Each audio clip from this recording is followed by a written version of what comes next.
मैं हूं विष्णुद्रोही, फिर भी तो आपके आराध्य को हानि पहुंचाना चाहता है, उसकी सहायता करना चाहते हैं आप। क्या आप निश्चित रूप से कह सकते हैं कि आप ब्रह्मांड के सभी नियमों को अच्छी तरह समझते हैं? अवश्य। आपके लिए बस इतना ही जानना पर्याप्त होगा कि मैं जो कुछ भी कर रहा हूं उसके लिए मेरे व्यक्तिगत कारण हैं। मैं तो बस आपके हित में पिछली बार की तरह एक सुझाव लेके आया था, पर यदि आप मेरा सुझाव सुनना भी नहीं चाहते तो आपकी इच्छा। नारायण हरि, नारायण हरि। कारण चाहे जो हो, इनके पिछले सुझाव के कारण ही आज मेरे शत्रुओं की संख्या कम है। अन्यथा मैं देवकी के अन्य पुत्रों को भी जीवित छोड़ देता, और आज वो सब अपने भाई के साथ मिलकर उसकी शक्ति को अनेक गुणा बढ़ा देते। ठहरिए देवऋषि।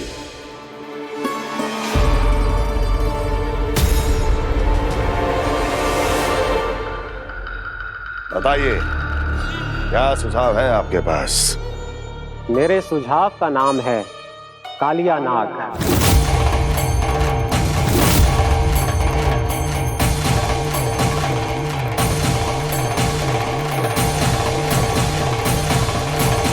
उसके विषय में मैं जानता हूं देवऋषि। तो समस्या यह है कि मैं स्वयं उससे मिलने नहीं जा सकता, उससे भेंट नहीं कर सकता। उस कृष्ण की हत्या के लिए उसको वृंदावन जाने के लिए तैयार नहीं कर सकता। तो मत जाइए उसके सामने, और ना उसे भेजिए कृष्ण के सामने। हर बार आप किसी न किसी असुर को अपने शत्रु के क्षेत्र में भेजते हैं, जहां शत्रु उसका सामना करने के लिए पूरी तरह से तैयार होता है और आपका असुर मारा जाता है। इस बार शत्रु को युद्ध स्थल चुनने का अवसर मत दीजिए महाराज। इस बार योजना का जाल ऐसे बुनिए कि कृष्ण स्वयं उसके पास जाने के लिए विवश हो जाए। कालिया नाग स्वयं काल है, मृत्यु का दूसरा नाम है। उसके विष का उपयोग अपने लाभ के लिए कीजिए महाराज। वैसे कालिया के विष की अधिकता का अनुमान तो होगा ही आपको।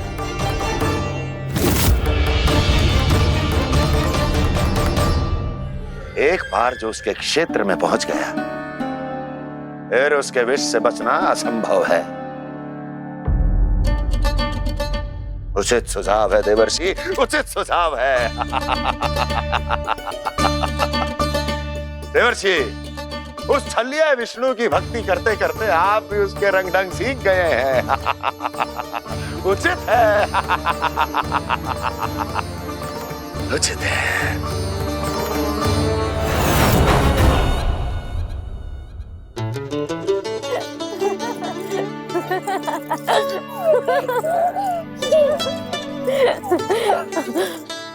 बस बस, बहुत आनंद ले लियो लल्ला।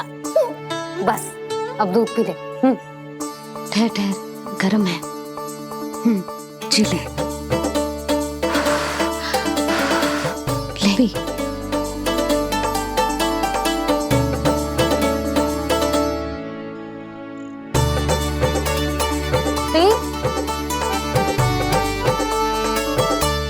मैं ना होती तो ना जाने क्या होता तेरा। अपने आप दूध भी ना पी सकते है, भावला कहीं का। आपकी इस प्रेम के लिए तो मैं धरती पे आया हूँ मैया। मैं भी यही सोच रहा हूँ यशोदा, कि तुम ना होती तो मेरा क्या होता। इसी बात पे थोड़ा दूध और कजू खाने को दे दो।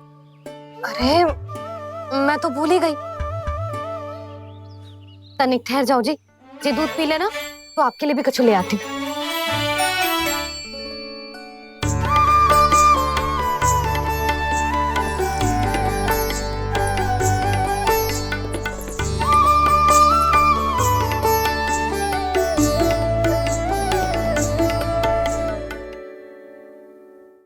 प्रणाम महाराज। आपकी आज्ञा के अनुसार बिल्कुल वैसा ही पत्र तैयार किया है जैसा आप चाहते थे।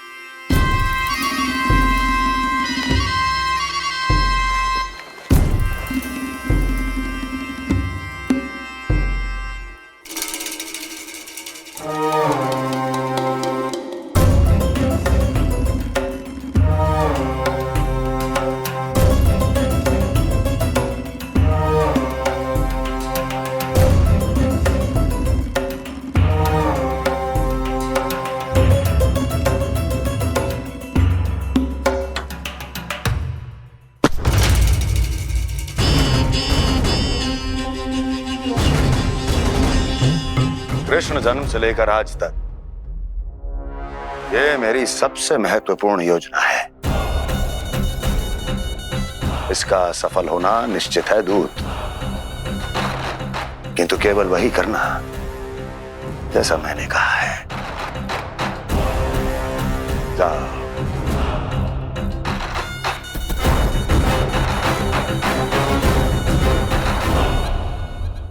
कान्हा,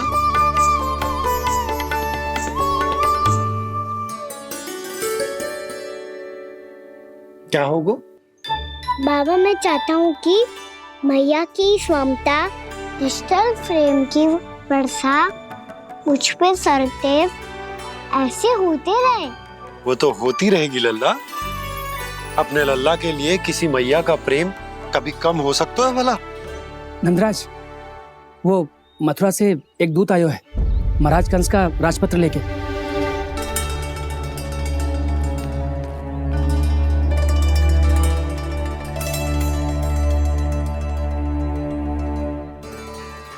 कान्हा, अब क्या करने वाला है? तेरे बाबा कहाँ गए? हाँ? कंस मामा का खेल आरंभ हो गया है, पर मैया वो सब सुनेगी तो व्यर्थी चिंतित हो जाएगी। बस थोड़ा बाहर गया मैया, कछु खा लिए से। बाहर इस समय? मैया, क्या होगा? मैया देखो ना, पीठ पे कछु हो रहा है। मेरा हाथ ना पहुंचो, आप करो ना। दिखा। यहाँ? क्षमा करना मैया, पर अभी बाबा को ही संभालने दो ये सब। कहिए, क्या संदेश लाए हैं आप? नहीं नंदराज, नहीं। महाराज कंस का आदेश है कि यह संदेश सभी गांव वालों के साथ ही पढ़ा जाए। ठीक है, मैं गांव वालों के सामने पढ़ दूंगा, पर मुझे तो दीजिए पढ़ने के लिए। महाराज की आज्ञा का पालन करना आपके लिए भी आवश्यक है नंदराज। सभी गांव वासियों की सभा बुलाइए। बंसी, सभी गांव वालों की सभा बुलाओ। राजपत्र में ऐसा क्या संदेश भेजो है कंस ने? अब मेरे पत्र को पढ़कर सब भौचक के रह जाएंगे।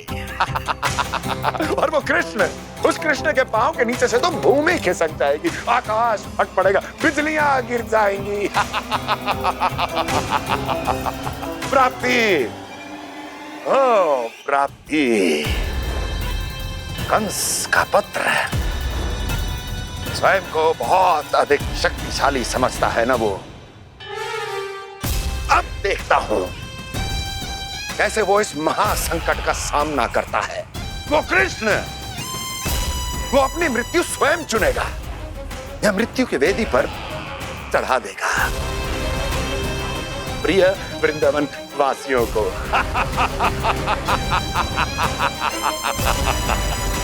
अब आएगा आनंद प्राप्ति, अब आएगा आनंद। सबको इकट्ठा करवा के ही पढ़वाएगो। अवश्य ही कोई विशेष संदेश दिया होगा कंस ने। मैं भी यही सोच रही हूँ सुलक्षणा जीजी, कछु ना कछु तो विशेष है, पर जे हो क्या सकता है? हाँ, बात तो सही है। ऐसा क्या हो सकता है? सभी गांव वासियों के सामने कहा जाए, कछु तो विशेष अवश्य लग रहा है। बाहर तक कोलाहल क्यों हो रहा है? मैया, मैया, अब क्या होगा? मैया देखो ना, सर पे कछु हो रहा है। लल्ला, नारायण ने तुझे हाथ दिए हैं ना? पीठ की बात अन्य थी। अपने सिर की सेवा स्वयं कर। सर पे तो हाथ पहुंच रहा है ना?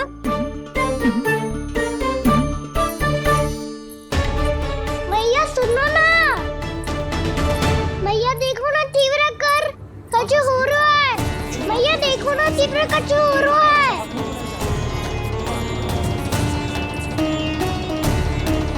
सब लोग आ चुके हैं, अपना संदेश सुनाइए आप। गोपराज नंद और सभी वृंदावन वासियों को सूचित किया जाता है कि मथुरा अधिपति और आप सभी के महाराज कंस ने कल सुबह भव्य पूजा का आयोजन किया है। इसके लिए राज्य को वृंदावन के क्षेत्र के निकट यमुना नदी के मध्य में खिलने वाले 1 कोटि कमल के पुष्पों की आवश्यकता है। इसीलिए आप सभी को यह आदेश दिया जाता है कि ये सभी कमल के पुष्प प्रथम पहर से पहले राजसभा में पहुंचा दिए जाए। इतने सारे वो भी प्रथम पहर से पहले कैसे हो सकते हैं? यदि आप ऐसा करने में असफल रहे तो इसे राज आज्ञा का उल्लंघन माना जाएगा और राजद्रोह के आरोप में आप सभी को कड़े से कड़ा दंड दिया जाएगा। स्मरण रहे, यदि कल की पूजा में इन 1 कोटि कमल के पुष्पों का ना पहुंचने के कारण कोई व्यवधान आया तो समस्त वृंदावन वासियों को दोषी माना जाएगा और पूरे गांव को निवासियों सहित धूल में मिला दिया जाएगा। कल प्रथम पहर तक का ही समय है आप सबके पास।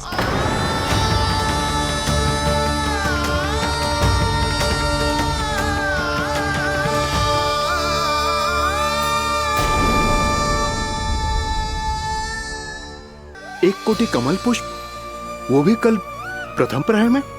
ऐसे कैसे संभव है? और कोई साधारण पुष्प ना, यमुना नदी के मध्य खिलने वाले विशेष कमल के फूल चाहिए उन्हें। लेकिन यमुना नदी में तो कालिया नाग ने विष घोल के रखा है, तो फिर कैसे हो पाएगा? यह संभव है। हमारी मृत्यु का संदेश भेजा राजा कंस ने। सदैव की भांति इस समस्या पर भी गांव के बड़े ही विचार करेंगे। बालकों का यहाँ होना उचित ना है।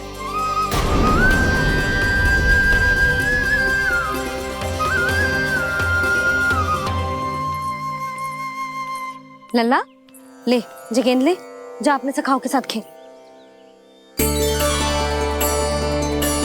सुबह उज्जवल, मधुमंगल वसंता, देखो भैया ने क्या दिया है। चलो खेलें, बहुत आनंद आएगा आज।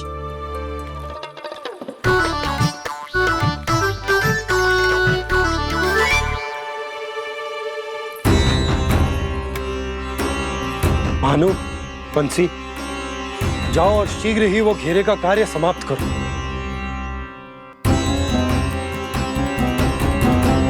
पर कछु ना कछु तो करना पड़ेगा ना। पर हम कर ही क्या सकते हैं?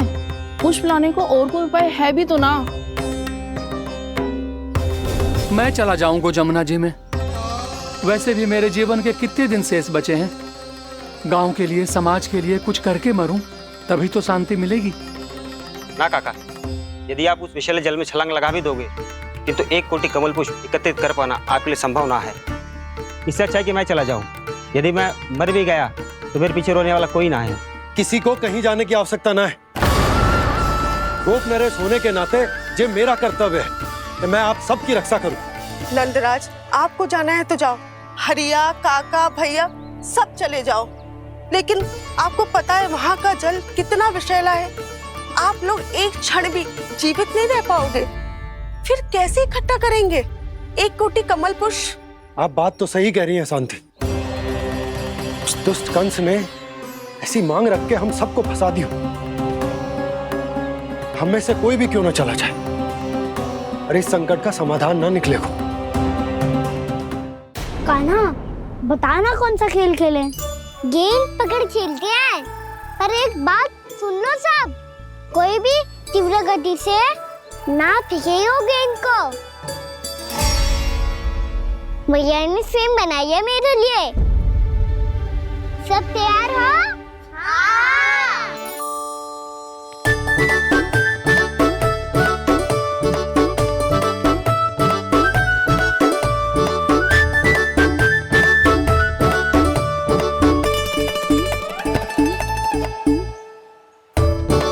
मुझे दो, मुझे दो।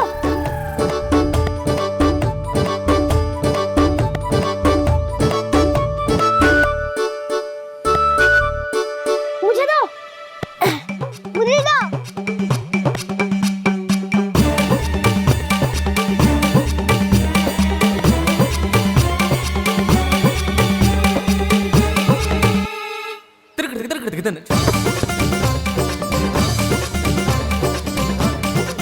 कान्हा, इतनी धीरे से फेंकेगो तो कैसे आनंद आएगा?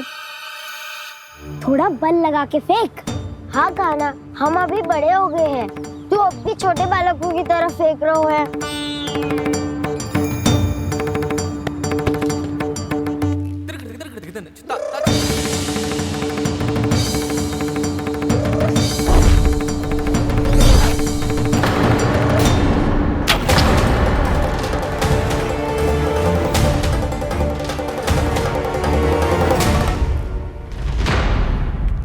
दीदी जी क्या करो कान्हा?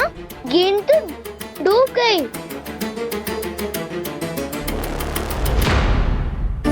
अच्छा, तो ये सब इसकी योजना का भाग था ताकि ये कालिया का सामना कर पाए। तुम सबने तो कही थी तीव्र गति से फेंको, देखो फिकवा दी ना मेरी गेम। मुझसे नदी में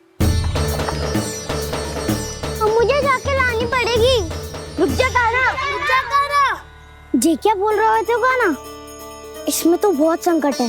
कोई भी संकट मेरी मैया का उपहार खोने से बड़ा ना है। बहुत प्रेम से बना के उन्होंने दी थी। हे नारायण, कोई उपाय समझ में ना आ रहा है। मैया, हम कैसे करेंगे हम अपने गांव की रक्षा? कीड़े पड़ेंगे उस दुष्ट को। यदि उसके कारण किसी के प्राण चले गए तो कौन सा फल मिलेगा उसे इस पूजा का? तुम सही कह रही हो यशोदा। और हमारे पास कोई और दूसरा विकल्प भी तो ना है। यदि हमने मथुरा की राज आज्ञा का पालन ना किया तो इसका दुष्परिणाम पूरे गांव को भुगतना पड़ेगा।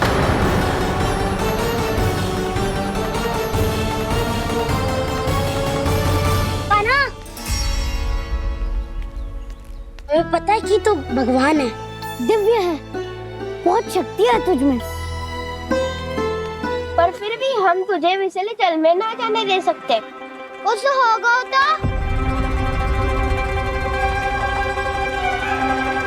तुम सब इतनी हट कर रहे हो तो ठीक है, ना जाऊंगा। गेंद कहाँ गिरी है, कितनी दूर गई है, ये तो देख लूं, ताकि उसे बाहर निकालने का कोई उपाय ढूंढ पाऊं।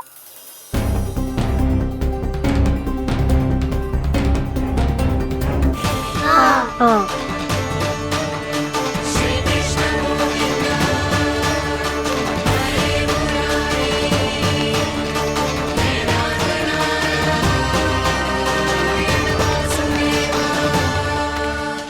कान्हा की ये लीला तो समझ ही नहीं आ रही।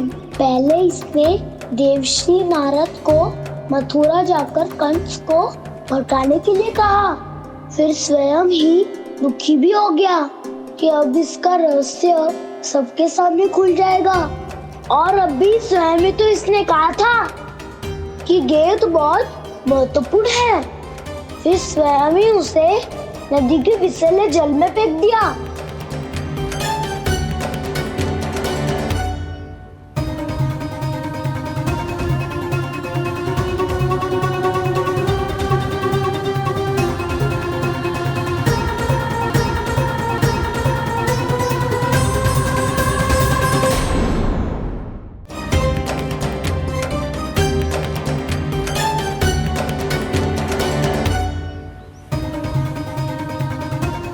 कान्हा, तू ऊपर क्यों चढ़ रहा है?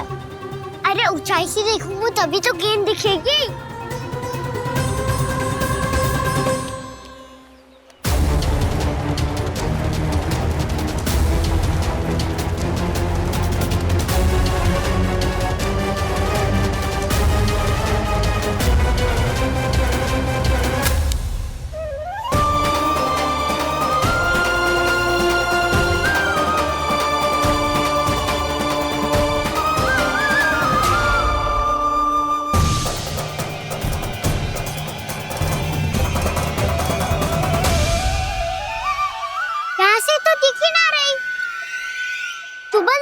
से फेंकी थी ना?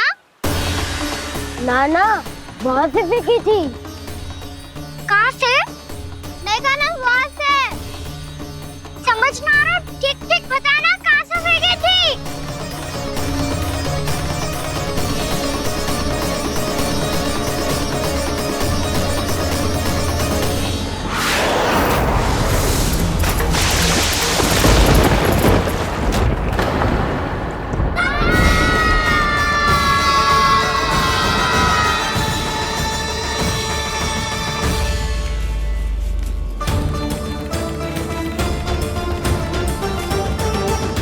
कालिया नाग के क्षेत्र में जाकर कोई भी जीवित वापस ना लौट सको।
ये क्या किया वाना ने? कालिया नाग तो उसे देखते ही निकल जाएगा।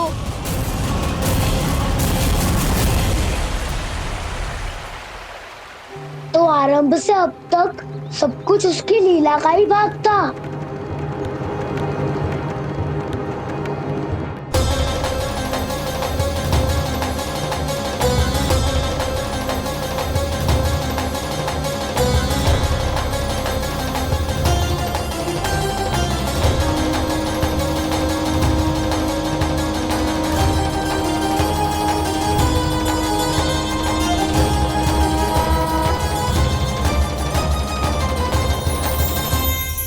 इतना सुंदर रूप, मन मोहने वाली मुस्कान, अद्भुत तेज और भगवान जैसी दिव्यता।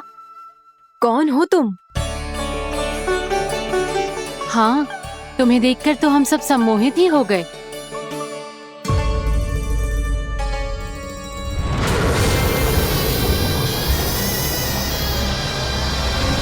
तुम जो भी हो बालक, वापस लौट जाओ।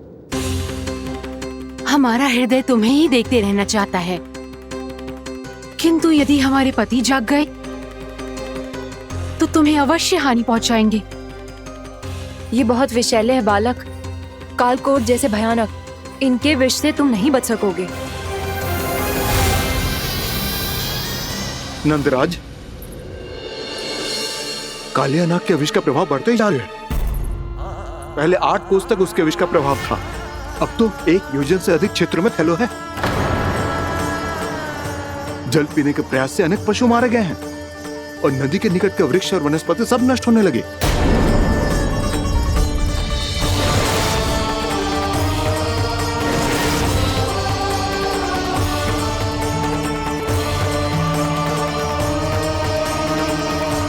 इनके विष की तीव्रता इतनी अधिक है बालक कि इनके संपर्क में आने वाले को तड़पने का भी अवसर नहीं मिलता। इनके विष की अग्नि क्षण भर से भी कम समय में प्राणवायु को जलाकर राख कर देती है।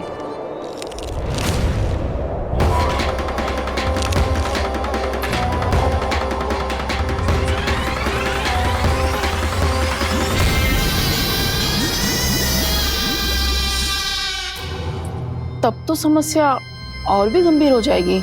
मैंने तो सुनो है कि कालिया नाग कम से कम 2 योजन लंबा है, सैकड़ों फन है उसके।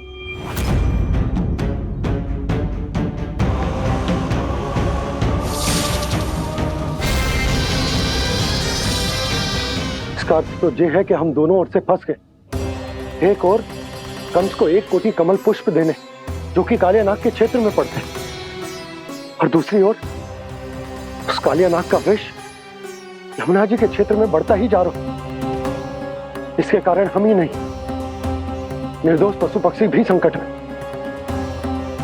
इन दोनों समस्याओं का एक ही समाधान है, उस कालिया नाग का सामना करें। और ये ना समझ आ रहा कि हम ये करेंगे कैसे, क्योंकि ये बात साधारण मनुष्य के बस की ना है। हमारे लिए ये असंभव है।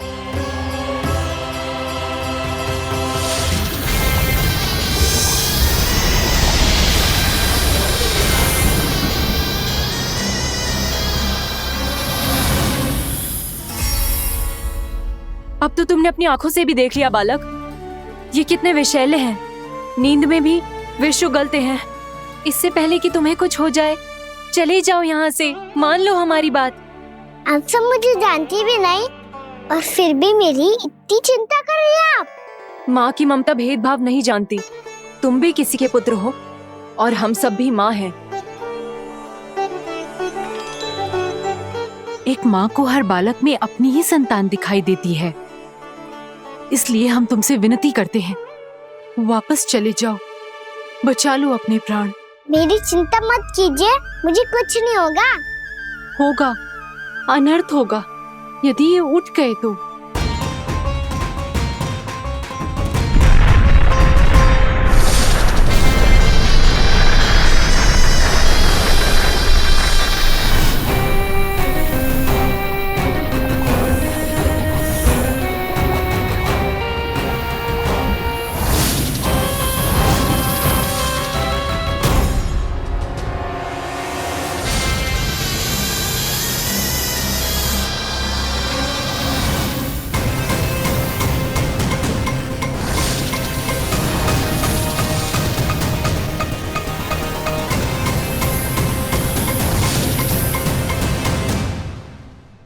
सामने होते हुए भी अपने इश्क को केवल वही देख सकता है जो अपना अभिमान त्याग चुका हो।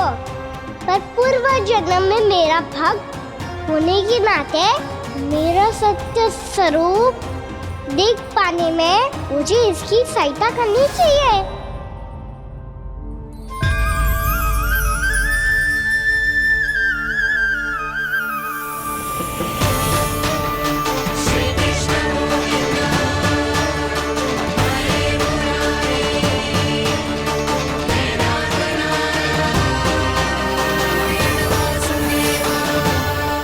देखो हमारा छोटा सा कान्हा कैसे डट के खड़ा हुआ है, इतने विशालकाय, इतने महाभयंकर सबके सामने।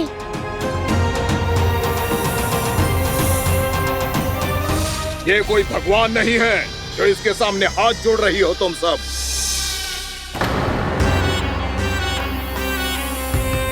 एक सामान्य साधारण बालक है ये, जो ये तक नहीं जानता कि इसके सामने है इसका काल, कालिया। तू कौन है बालक? मेरे इतने निकट आकर भी तू जीवित कैसे है? मेरी नहीं, अपनी चिंता करो कालिया।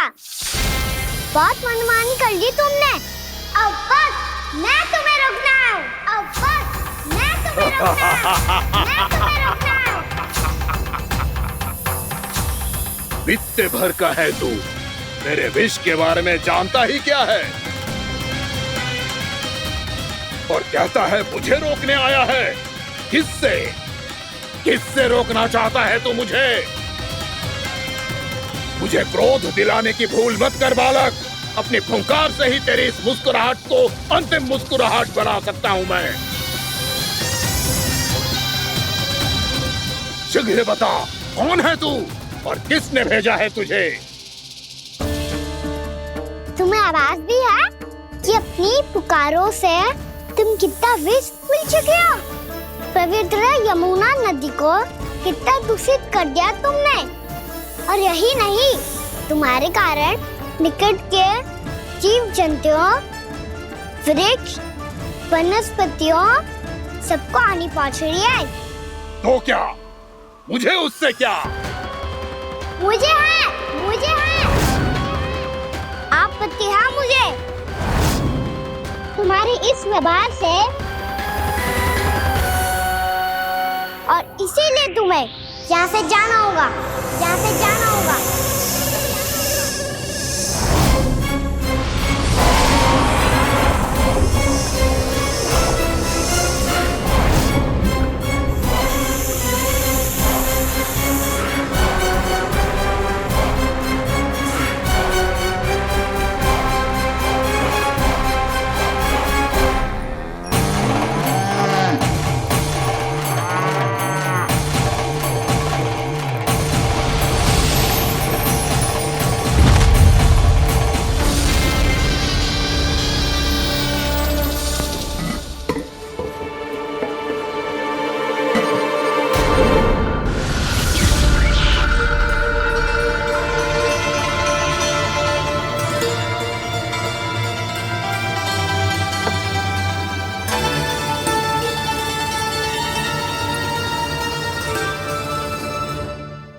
मुझे आदेश देने का साहस भी कैसे किया तूने? इस क्षेत्र को मैंने अपना राज्य बनाया है, मेरा परिवार रहता है यहाँ, और तू मुझे यहाँ से जाने के लिए कह रहा है? हाँ, क्योंकि तुम्हारे यहाँ रहने के कारण अन्य जीवों को हानि हो रही है, और मैं ऐसा नहीं होने दे सकता। मैं तो बस वही कर रहा हूँ जो एक सर्प का स्वभाव है। विष फैलाना स्वाभाविक है मेरे लिए, इसलिए मुझे चुनौती मत दे बालक। चुनौती तो मैं दे चुका हूँ कालिया। अब तो बस तुम्हें स्वीकार करनी है।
मैं भी चेतावनी दे रहा हूँ, यहाँ से चले जाओ। अपनी भूल को पहचानो कालिया, तुम जो कर रहे हो अनुचित है।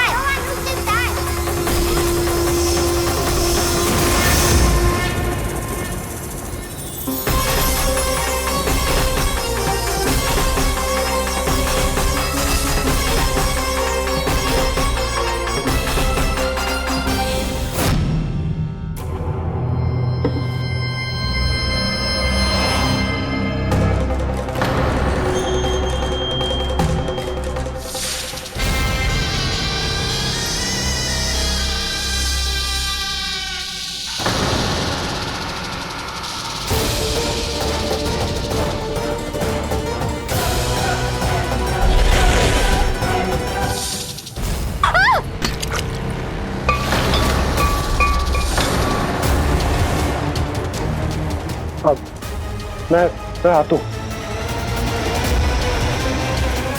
क्या हो गया सुधा?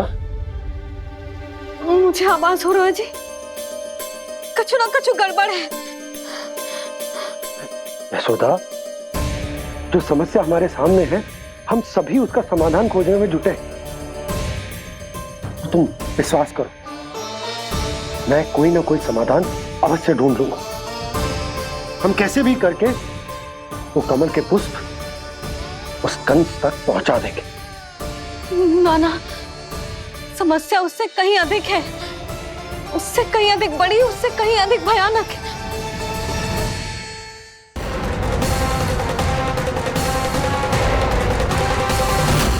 इसकी ये बूंद से ही सबके प्राण चले जाते हैं, इसने तो विष की धारियां फेंकी है कान्हा पे।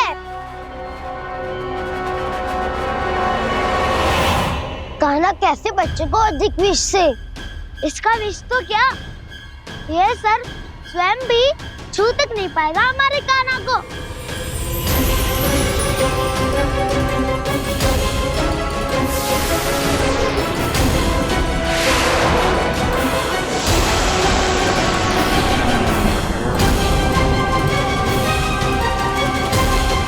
तुम्हारे सखा को, मेरे भाई को कोई हानि नहीं पहुंचा पाएगा। ये कान्हा का सत्य चाहे जो हो बलराम, पर अभी तो जो एक बालक ही है ना।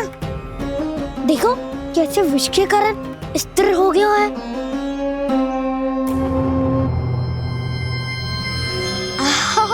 हाउ सर्फ ने कितनी आसानी से अपनी पूंछ से बांध लिया है। मुझे यहाँ से भगाना चाहता था ना तू? अब मैं तुझे दिखाऊंगा अपना सामर्थ्य। ये मूर्ख किसे बांधना चाहता है अपनी पूंछ में?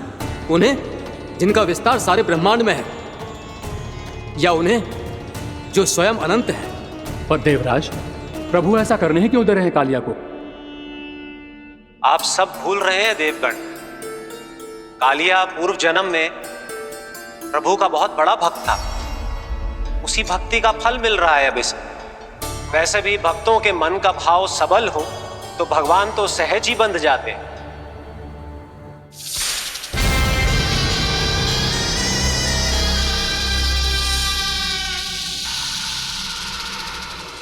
बलराम, तुमने ही तो कही थी कान्हा को कछु ना होगो। देखो दुष्ट ने चारों ओर से जकड़ लियो है।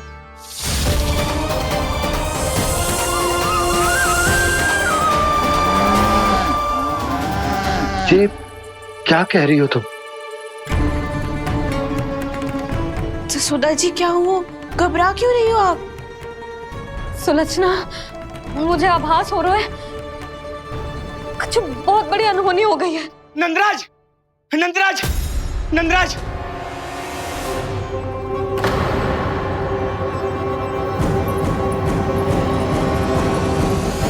नंदराज, कान्हा ने जमुना नदी में छलांग लगा दी है। कान्हा ने जमुना नदी में छलांग लगा दी है। कान्हा ने जमुना नदी में छलांग लगा दी है। कान्हा जमुना में कूद गया है। मुझे लगा था आज कछु गड़बड़ होने वाली है। मुझे आज कान्हा को ना जाने देना चाहिए था।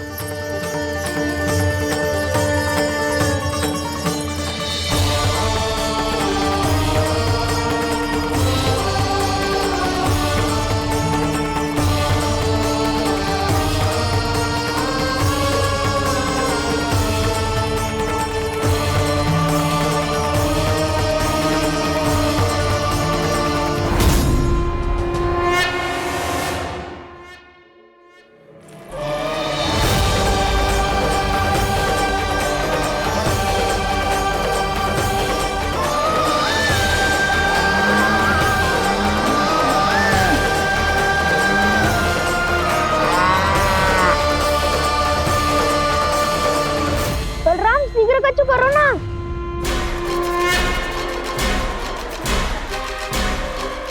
कुछ भी करो पर कान्हा को बचाओ। नाग बहुत भयंकर है। कान्हा अकेले ना संभाल पाएगा इसे।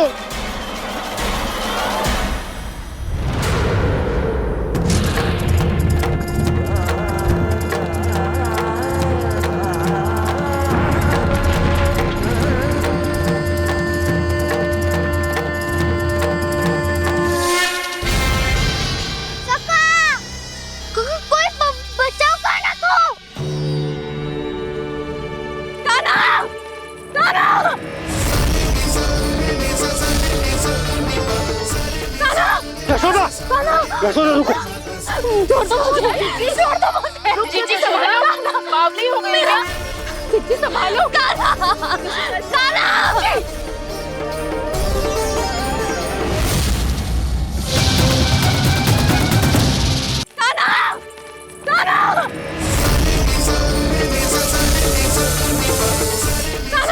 यशोदा, यशोदा रुको। छोड़ दो मुझे, छोड़ दो मुझे। जीजी संभालो, बावली हो गई है। चिट्ठी संभालो। देखो अब कैसे तुम्हारे अस्थियों को तोड़कर छोटे छोटे टुकड़ों में बदल दूंगा मैं।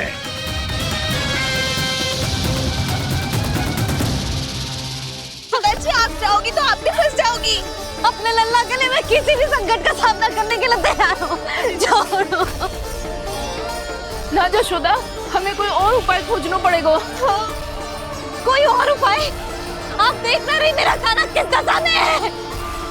काना मैया के वश में नहीं है, नहीं तो ये अपने लल्ला के लिए साक्षात काल का भी सामना कर ले। ये तो केवल कालिया नाग है। हे नागराज, आप मेरे प्राण ले लो पर काना को छोड़ दो। ना नागराज, आप मेरे प्राण ले लो, मैं विरोध भी ना करूंगी। ना नागराज, आप मुझे मार दो पर मेरे काना को छोड़ दो। ना ना ना ना नागराज, मेरे प्राण ले लो, हमारे काना से क्या शत्रुता है आपकी? प्रभु के लिए जो प्रेम यशोदा मैया के हृदय में है, वही इन सभी गोपियों के हृदय में भी है।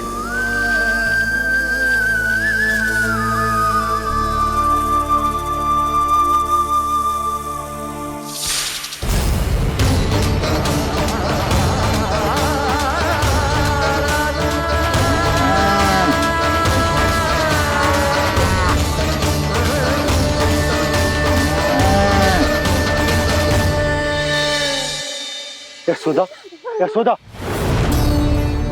देखो इन गोपियों को, इन गैयाओं को, इन सब के मन में भी तुम्हारी भांति ही ममता भरी हुई। वो सब भी कान्हा से उतना ही प्रेम और स्नेह करती है, उतनी ही ममता से भरी हुई है जितनी कि तुम। तो तुम ही सोचो, जिसके साथ इतनी ममता और इतना स्नेह, इतना प्रेम, उसका कोई क्या कर सकता है?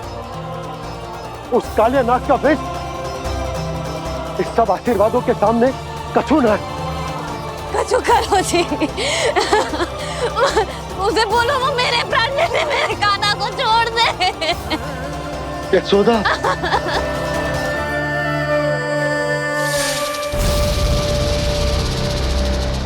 केवल इन्हीं में नहीं देवराज, नाग पत्नियों के हृदय में भी ममता का वही प्रेम उमड़ रहा है। देखिए। मैं आपके हाथ जोड़ती हूँ स्वामी, इस बालक को छोड़ दीजिए। ये अवश्य ही कोई दिव्य आत्मा है स्वामी। हम आपसे विनती करते हैं स्वामी, इस नन्हे बालक को हानि मत पहुंचाइए स्वामी। मेरी पत्नियां मेरे ही शत्रु के लिए विनती कर रही हैं। अब यदि इसके पक्ष में एक शब्द भी कहा तुम सबने, तो मैं इस बालक से पहले तुम सबके प्राण ले लूंगा। हो रहा प्रसन्न नाग कालिया, विजय को निश्चित जान। रोते बिलखते व्याकुल सब, संकट में देख कान्हा के प्राण।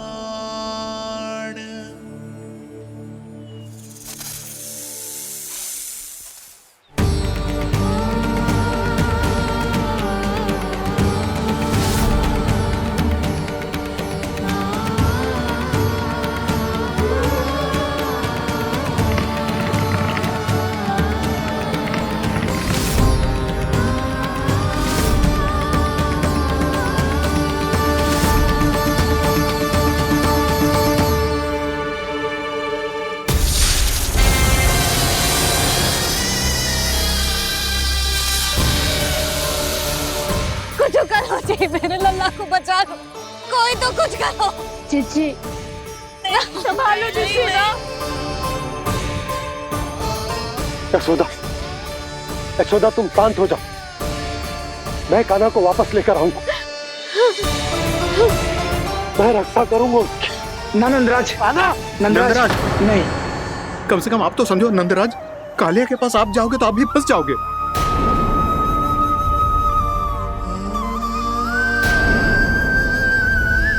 बलराम, तेरा भाई इतनी भीषण संकट में है और तुझे जरा भी दुख ना हो रहा? क्या आप सब अब तक नहीं समझ पाए कि कान्हा सच में कौन है? छोटे बाबा, आप तो उसका सत्य जानते हैं ना?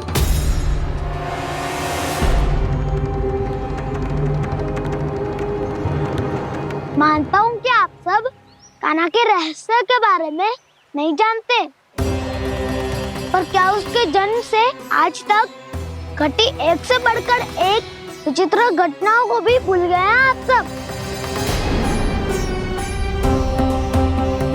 भूल गए हैं कि कैसी पूतना जैसी राक्षसी उसका कुछ बिगाड़ नहीं पाई, कैसे तरनावती जैसा भयानक राक्षस उसे एक खरोच भी नहीं दे पाया था।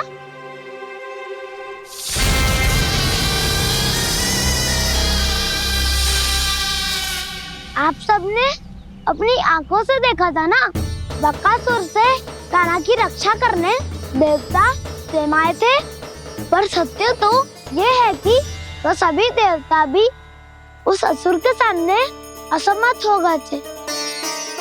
तब कान्हा ने बहुत ही आसानी से उस भयंकर असुर का वध किया था, एक ही बार में धराशायी कर दिया था उसे।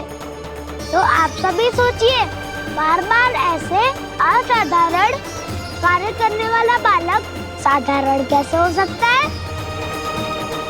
अब तो आरंभ से ही सारा सत्य जानते हैं छोटे बाबा।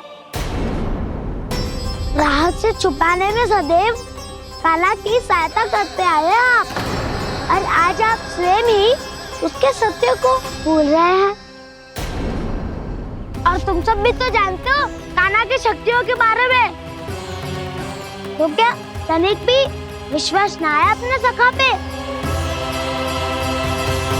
बलराम, तू क्या कह रहा है? मैंने जो कहा उसका एक एक शब्द सत्य है छोटी माँ।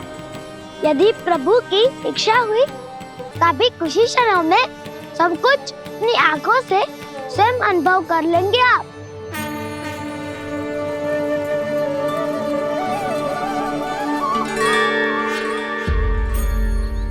शांताकारं भुजगशयनं पद्मनाभं सुरेशं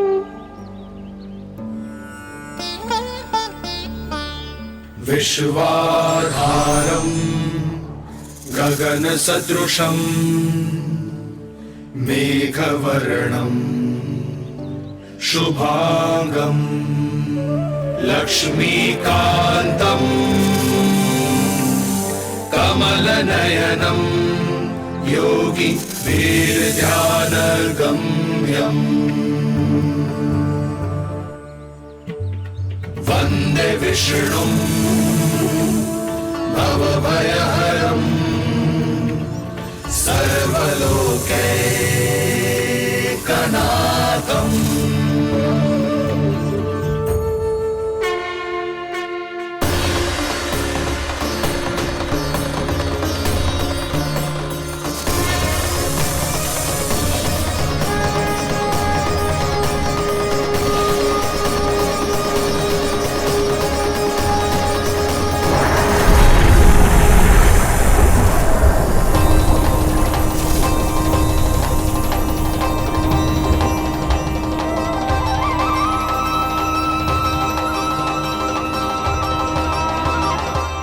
तुझे क्या लगता है बालक कि तू मेरी जगत से निकल गया तो अब बच जाएगा तू?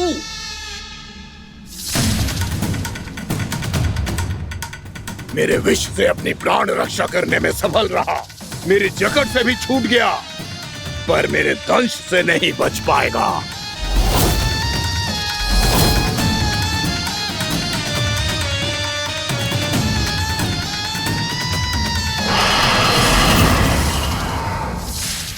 अब भय से भाग रहा है, पर मैं तुझे मृत्यु देकर रहूंगा।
मेरा नन्हा सा कान्हा कितनी देर भाग पाएगा?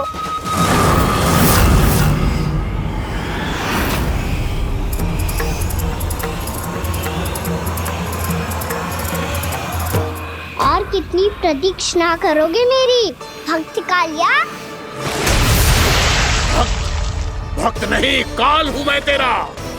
जब अहंकार का मुकुट बुद्धि को ढक लेता है तो भक्त अपने भगवान को भी नहीं पहचान पाता। व्यर्थ की पहेली में मत उलझा बालक। ना मैं भक्त हूँ और ना तू भगवान।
जिसके लिए इतने व्याकुल हो रहे थे उसे छूकर कालिया नाग का हलाहल जैसा विष भी चरणामृत बन गया है और यमुना जी के जल में फैल चुके विष के प्रभाव को भी नष्ट कर रहा है।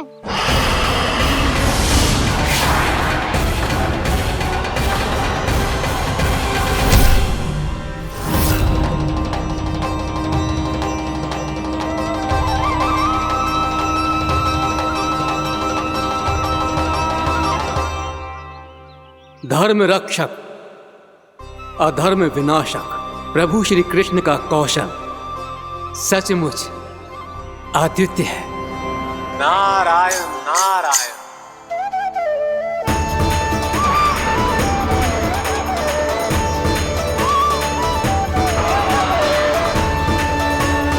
मेरा भार तुम्हारे भीतर के अहंकार का प्रतीक है कालिया।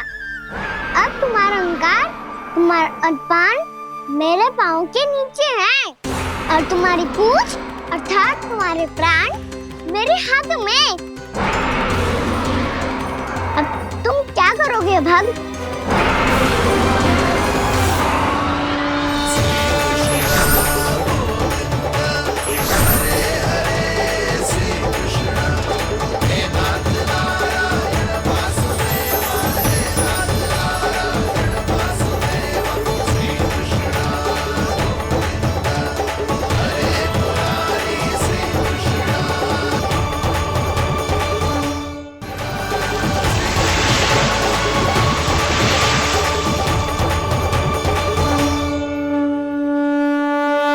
प्रभु, भले ये आपको पहचानने में असमर्थ हो, पर हम सब ने आपको पहचान लिया है।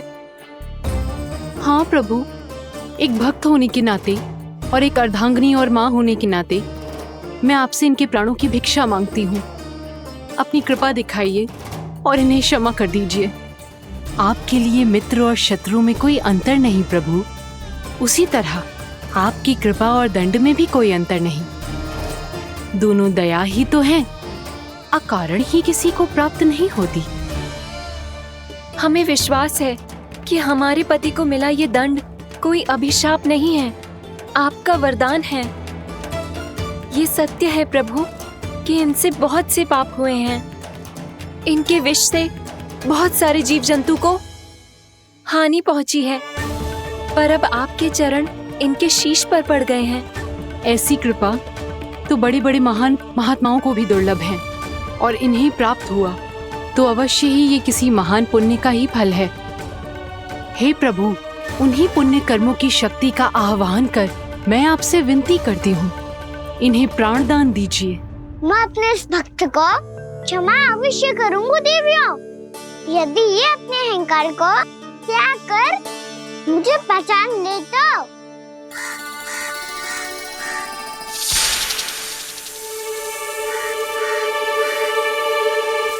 मैं तुम्हें श्राप देता हूँ, जितनी विषैली तुम्हारी जिह्वा है उतने ही विषैले सर्प बन जाओ तुम।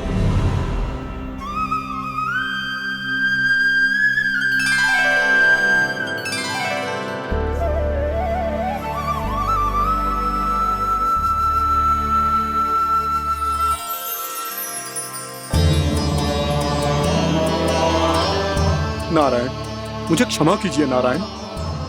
मैं तो आपका परम भक्त था, किंतु मैं आपको पहचान नहीं सका। इसका दंड तो मुझे मिलना ही था, किंतु मैं अब प्रायश्चित करना चाहता हूं। इसके लिए यदि आप मेरे प्राण भी ले लेंगे तो भी मुझे कोई दुख नहीं होगा। मैं अपना जीवन, मृत्यु और अपना अस्तित्व सब कुछ आपको समर्पित करता हूं। तुम्हें तुम्हारी क्रोध के कारण श्राप मिला, जिसे विशाल सर्प के रूप में तुम्हारा जन्म हुआ, और सर्प का तो स्वभाव है विष फैलाना। इसीलिए तुम्हें दंड नहीं दूंगा मैं, सिर्फ सभी अपराधों का पश्चाताप कर लिया। इसीलिए मैं तुम्हें क्षमा करता हूँ कालिया।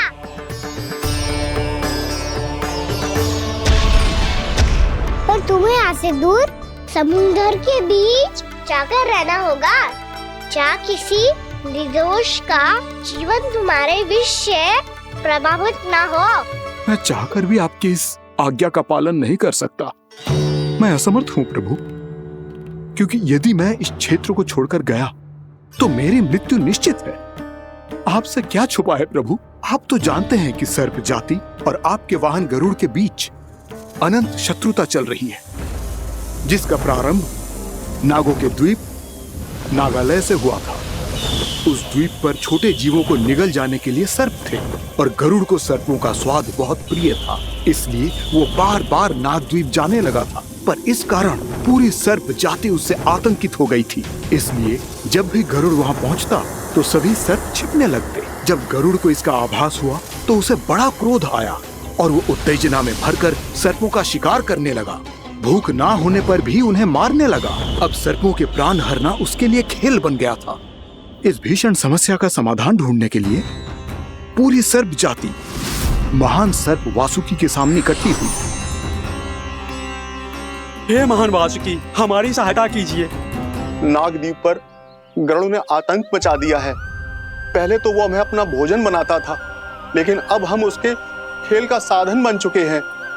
भूख हो या ना हो, जब तब आकर वो हमारे प्राण हर लेता है। अनुचित हिंसा के इस प्रथा का आरंभ सर्पों ने ही किया है। पहले आप सबने पूरे द्वीप पर अधिकार कर लिया, फिर आहार के साथ साथ आनंद के लिए भी आप सभी ने निर्दोष जीवों की हत्या की। और जब सृष्टि का संतुलन बनाए रखने के लिए गरुड़ आपको अपना आहार बनाने आया, तो आप सब अपने प्राणों की रक्षा के लिए छिपने लगे। तो फिर गरुड़ का उत्तेजित होना तो स्वाभाविक ही था। नागनाथ, जो हमने अन्य जीवों के साथ किया वही अब हमारे साथ हो रहा है, परंतु ये भी तो सृष्टि के संतुलन के विरुद्ध ही है ना? अवश्य है, इसलिए मैं गरुड़ से चर्चा करूंगा। धन्यवाद प्रभु।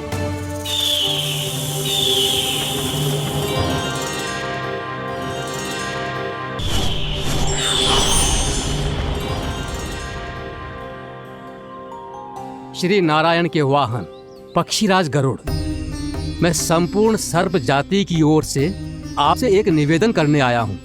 कहिए, क्या कहना चाहते हैं आप?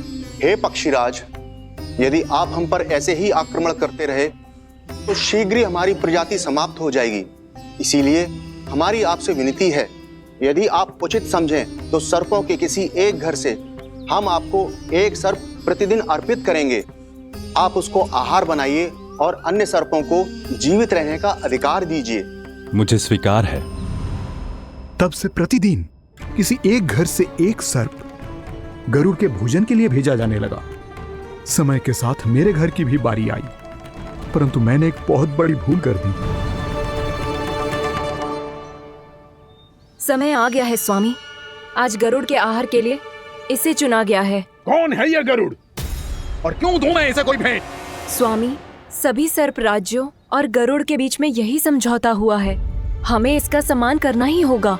मैंने कोई समझौता नहीं किया, मैंने कोई वचन नहीं दिया और ना ही मैं किसी गरुड़ से भयभीत होता हूँ।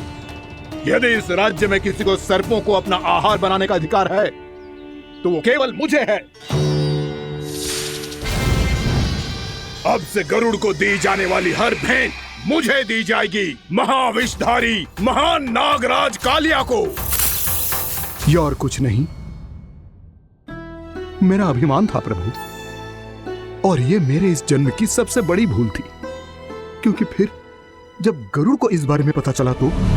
कालिया, अभिमान में आकर तूने अपने काल को ललकारा है। जिस कालिया के नाम में ही काल छिपा है, तू उसे ललकारने का दुस्साहस कर रहा है गरुड़। स्वयं को भगवान विष्णु का वाहन कहता है तो वाहन का ही कर्म कर। स्मरण रख, इस धरती के सर्वश्रेष्ठ योद्धाओं के लिए भी मैं मृत्यु का दूत हूँ। विनाश काले विपरीत बुद्धि, तुझ जैसे मूर्ख सदा इस युक्ति को सार्थक करते आए हैं। अपने विनाश को आमंत्रण किया है तो अब भोग।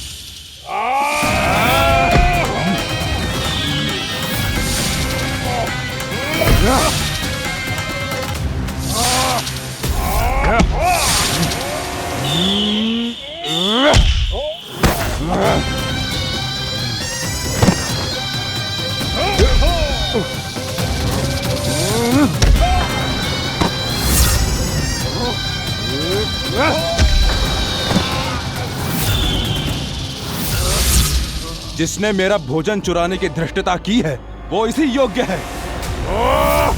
तू मुझे जानता नहीं है गरुड़, मैं महाविषधारी नाग कालिया हूँ। तेरा इतना दुस्साहस कि तूने मुझ पर चरण से प्रहार किया।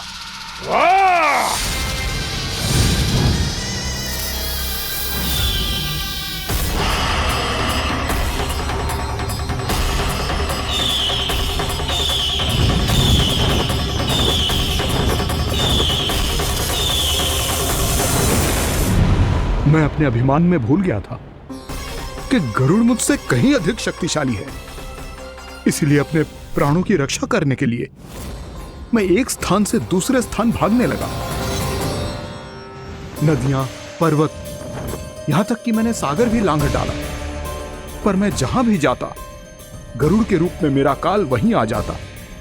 इसीलिए मृत्यु की आशंका से भयभीत होकर मैं अपने बड़े भाई मां कद्रू के प्रथम पुत्र अनंत शेषनाग से राय लेने चला गया। भैया, मैं यहां आपसे आपकी सहायता लेने आया हूं। मेरी एक छोटी सी भूल के कारण यह गरुड़ मेरा पीछा कर रहा है। मुझे हर समय हर स्थान पे ढूंढते रहता है। यदि उसने मुझे ढूंढ लिया तो वो निश्चित ही मेरे प्राण ले लेगा। मुझे कोई ऐसा स्थान बताइए जहां मैं अपनी पत्नी और अपनी संतानों के साथ शांति से रह सकूं। तुम यमुना नदी के किनारे वृंदावन क्षेत्र में जाके वास करो कालिया। गरुड़ वहां प्रवेश नहीं कर सकता क्योंकि उसे ऋषि सोबरी का श्राप मिला हुआ है।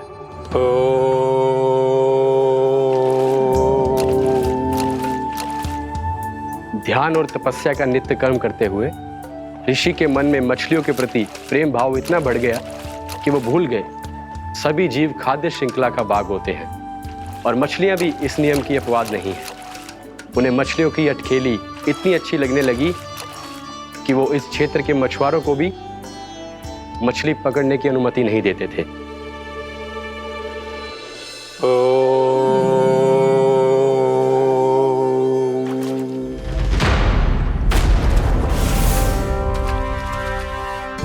दिन वो उस पक्षी को नहीं रोक पाए, पर तब से सावधान रहने लगे।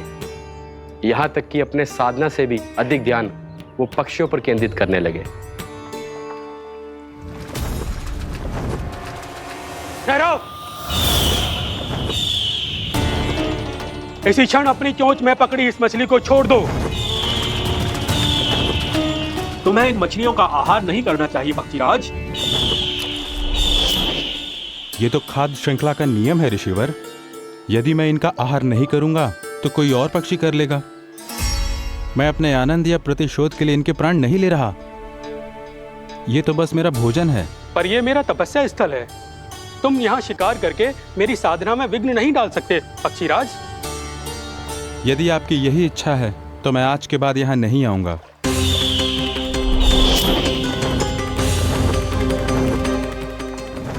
पर आज ये मछली मेरे आहार के रूप में पकड़ी जा चुकी है।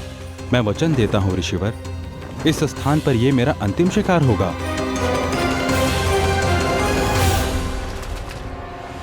आज के बाद यदि तुमने वृंदावन की निकट उड़ान भी भरी तो तुम सैकड़ों टुकड़ों में फटकर मारे जाओगे पक्षीराज। ये मेरा श्राप है।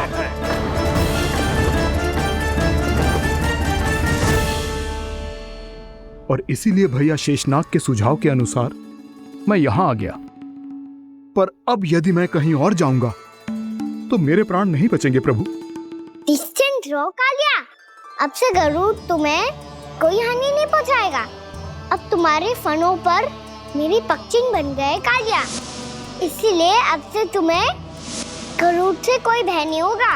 निश्चिंत होकर अपने परिवार के साथ गहरे समुद्र में चले जाओ और सुख से शांति से निवास करो। पर ध्यान रहे निर्दोष जीवों को हानि ना पहुंचे। आपने मुझे जीवन दान दे दिया प्रभु। इस उपकार से मैं कृतज्ञ हूँ प्रभु। आदेश दीजिए, मैं आपकी सेवा कैसे करूं?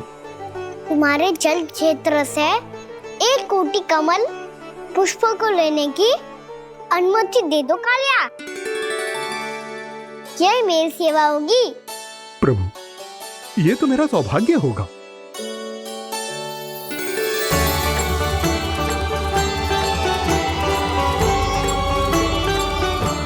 एक कोटि के स्थान पर हम 3 कोटि कमल पुष्प ले आए प्रभु। मैं तुम्हारी सेवा भाव से प्रसन्न हुआ कालिया।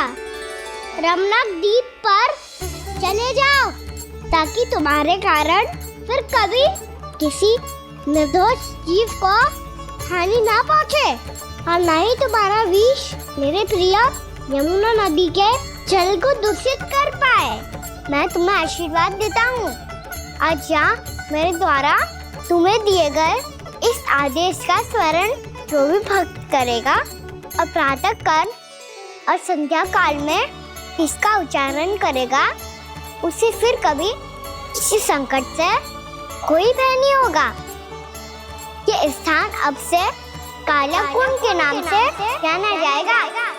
यहाँ पर स्नान करने वाला और देवताओं को इस क्षेत्र से जल का अर्घ्य देकर प्रसन्न करने वाला भक्त यदि मेरा स्मरण करके पास रखेगा तो वो अपने सभी पापों से शीघ्र मुक्त हो जाएगा।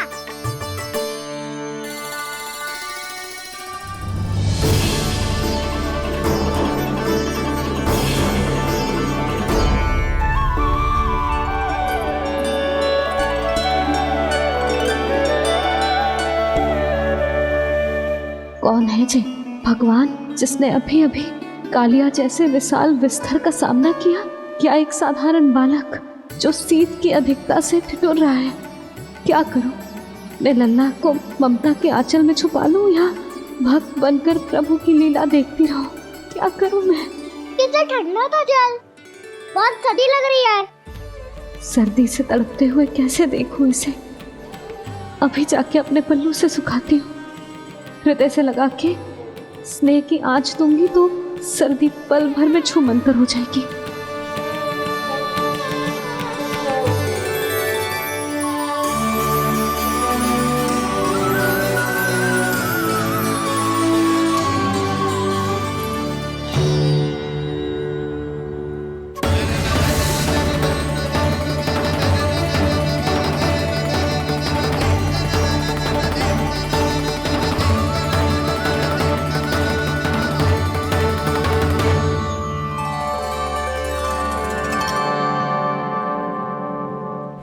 मेरी आवश्यकता ना है इसे। ये तो सच्ची में भगवान ही है, जिसकी ठंड दूर करने के लिए स्वयं द्वादश आदित्य प्रकट हो गए हैं।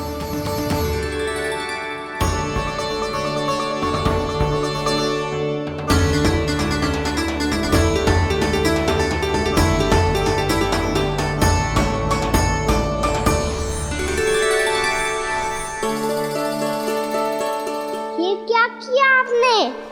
मैया मुझे अपने हृदय से लगाने वाली थी कि आप सब प्रकट हो गए। क्षमा कीजिए प्रभु, पर आपको भीगा हुआ देखकर, ठंड से ठिठुरता हुआ देखकर हमसे रहा नहीं गया। हम अपने वश में नहीं थे प्रभु।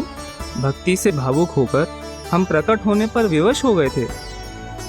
हमारी किरणें जैसे स्वयं ही फूट पड़ी और दौड़ पड़ी आपको सुखाने के लिए। मैं आपका प्रेम, आपकी भक्ति समझता हूं आदित्यगण, और इसीलिए इस समय मैं जहां खड़ा हूं, इस स्थान को द्वादश आदित्य टीला के नाम से जाना जाएगा। द्वादश आदित्य टीला के नाम से जाना जाएगा। हम धन्य हो गए प्रभु। और कहाँ जा रहा है? जो गड़बड़ किया है उसे सुधारिए तो सही। प्रभु आज्ञा दीजिए। अपना दाब इतना अधिक बढ़ा दीजिए कि मुझे स्वेद आने लगे, ताकि मैया मुझे स्वेद में लीला देख के और भूल जाए कि मैं भगवान हूँ, और मैया मुझे अपनी गोद में उठा के ले जाए।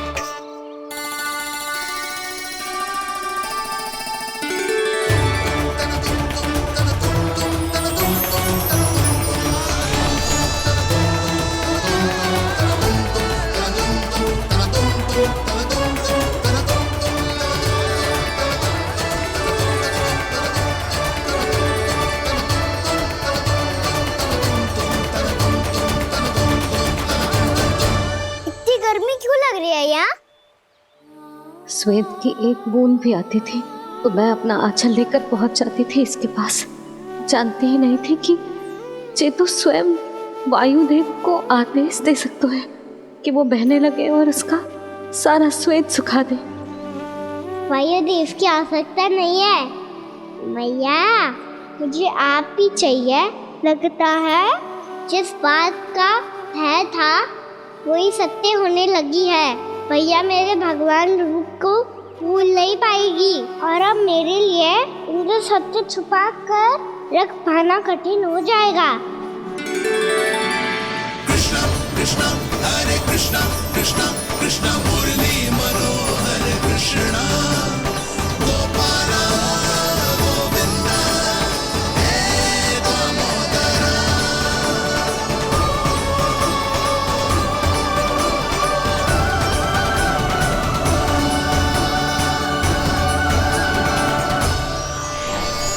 प्रभु, आपके श्वेत से बने इस प्रसंगदान सरोवर का प्रणाम स्वीकार कीजिए।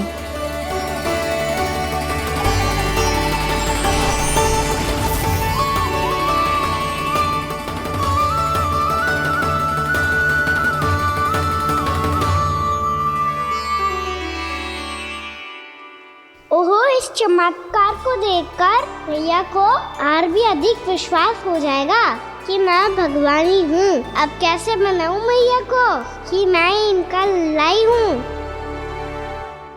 बाबा है ना, अब तो यही सहायता करेंगे। श्री कृष्णा गोविंदा हरे हरे श्री कृष्णा गोविंदा हरे हरे श्री कृष्णा हरे मुरारी श्री कृष्णा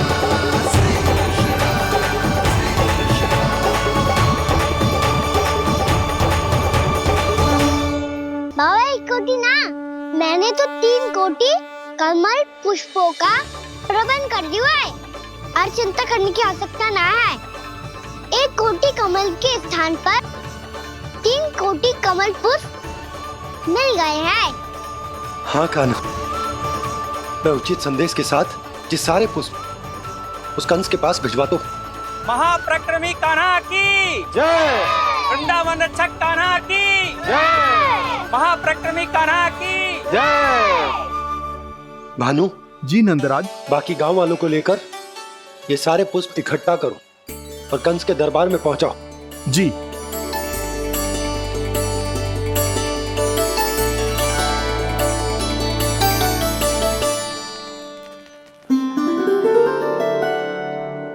मैया कौन हो तुम? मुझे पता था मैया, जब आपको सत्य पता चलेगा तो आप मुझे मैया की तरह स्नेह ना कर पाओगी, इसीलिए आज तक सत्य छुपाता आया हूँ, ताकि आपकी ममता, आपका प्रेम अनुभव करने का अवसर मिलता हुआ है मुझे। और फिर आज को बताया था ना, जो रहस्य तुमने बरसों तक छिपाया था, उसका भेद खुलने में तुम्हारा ही योगदान है। मुझे कालिया के शीश पर अपने पद चिन्ह रखकर उसे मुक्त कराना था दाऊ, वचन दिया था मैंने उसे। इसके अतिरिक्त निर्दोष पशु पक्षियों के जीवन को कालिया के विष से ही बचाना था मुझे। इसमें कंस को तो सम्मिलित करना ही था, ताकि जब मैं कालिया का सामना कर रहा हूँ तो वो किसी और असुर को समस्या बनाकर वृंदावन ना भेज दे। पर इस सबसे बड़ा एक कारण और था दाऊ, मैं चाहता था कि मैया को सत्य पता चल जाए। पर क्यों कहा ना? क्योंकि मुझे लगने लगा था कि मैया से ये रहस्य छुपाकर इनके साथ धोखा कर रहा हूँ। अपराध बोध से दबा जा रहा था मैं।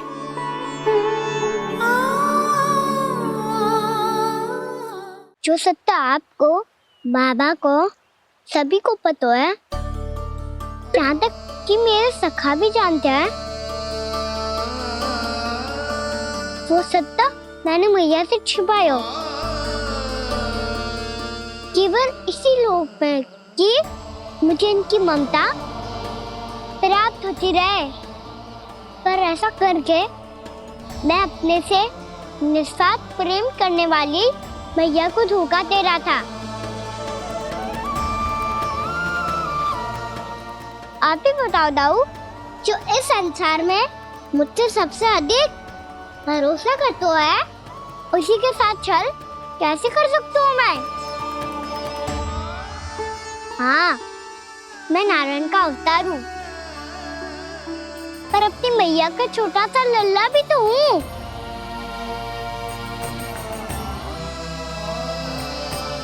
इसीलिए तो यमुना जी में छलांग लगाने का एक कारण इस गेंद को लेने जाना भी था।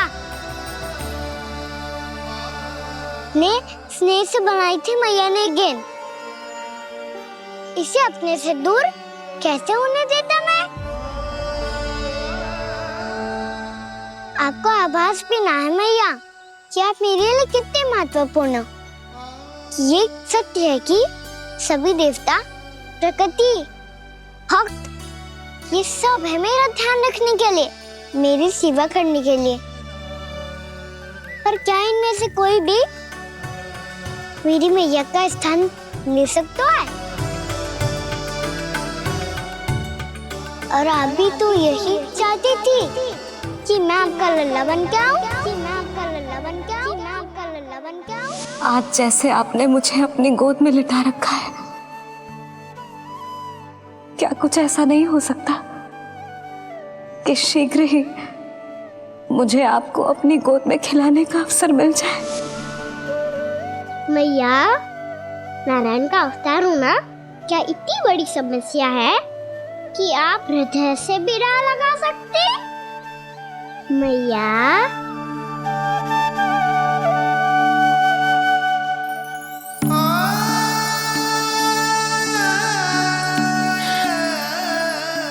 मेरा कान्हा, मेरा लल्ला।